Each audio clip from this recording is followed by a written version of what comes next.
Alors, Prométhéeus, comme la plupart des gens le savent dans la mythologie grecque, est le dieu qui a donné aux hommes le feu. Euh, le feu étant un élément indispensable à la vie.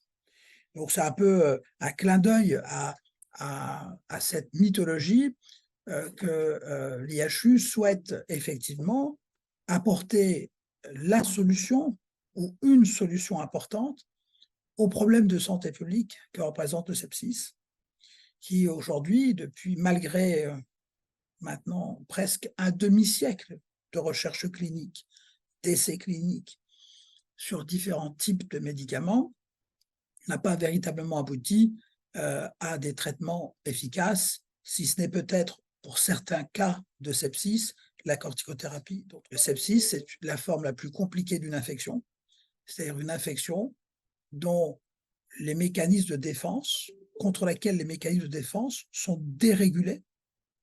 Et cette dérégulation va provoquer un dysfonctionnement des organes vitaux qui peut conduire malheureusement trop souvent au décès ou à des séquelles importantes, cognitives ou des séquelles motrices qui empêchent ou impactent la vie sociale, le retour à une vie sociale et professionnelle normale. Et donc ça, c'est l'ambition de Prometheus, de l'IHU. À l'horizon 2030, d'ici environ une décennie, on aura réduit de moitié ce poids que fait porter le sepsis sur notre société, en France en particulier. Et donc, on a réuni plus de 60 équipes de chercheurs autour d'à peu près 250 soignants et de plateaux technologiques vraiment extraordinaires sur le campus de l'Université de Paris-Saclay pour atteindre cet objectif. Alors, un IHU, Institut hospitalo-universitaire, c'est un centre intégré d'excellence au sein duquel on va faire évoluer les différents acteurs de la prise en charge d'une ou plusieurs pathologies.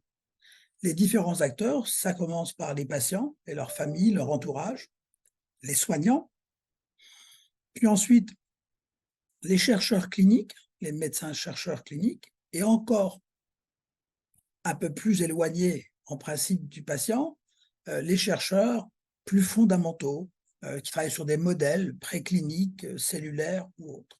Et donc, dans un IHU, on crée un écosystème où on va permettre à tous ces acteurs de se côtoyer au quotidien.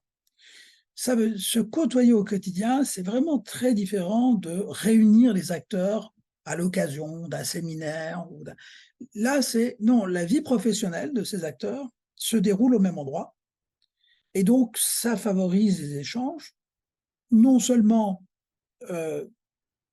dans l'activité professionnelle, mais aussi les échanges autour du café à la pause, au déjeuner de midi, parfois dans la voiture en covoiturage pour se rendre sur son lieu de travail.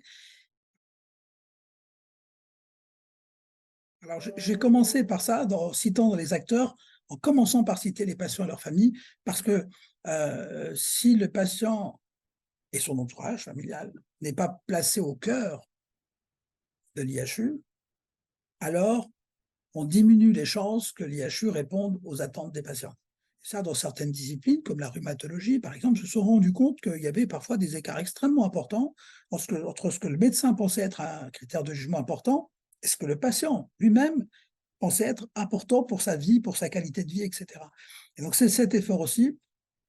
Et donc, les associations de patients, France Sepsis Association, qui est l'association de patients en France autour du sepsis, est partenaire de l'IHU et donc participe a participé à la rédaction du projet, fera partie de la gouvernance de l'IHU et on espère bien aussi interagir avec des associations de patients, notamment en Europe, l'European Sepsis Alliance par exemple. Le fonds 101 a tout naturellement vocation à être partenaire de l'IHU.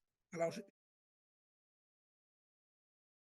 Les IHU depuis 20 ans, on en a pour le cancer, on en a pour les maladies neurologiques, on en a pour les maladies rares et génétiques. Ces IHU sont créés sur appel à projet, donc au total, on est à 19 IHU.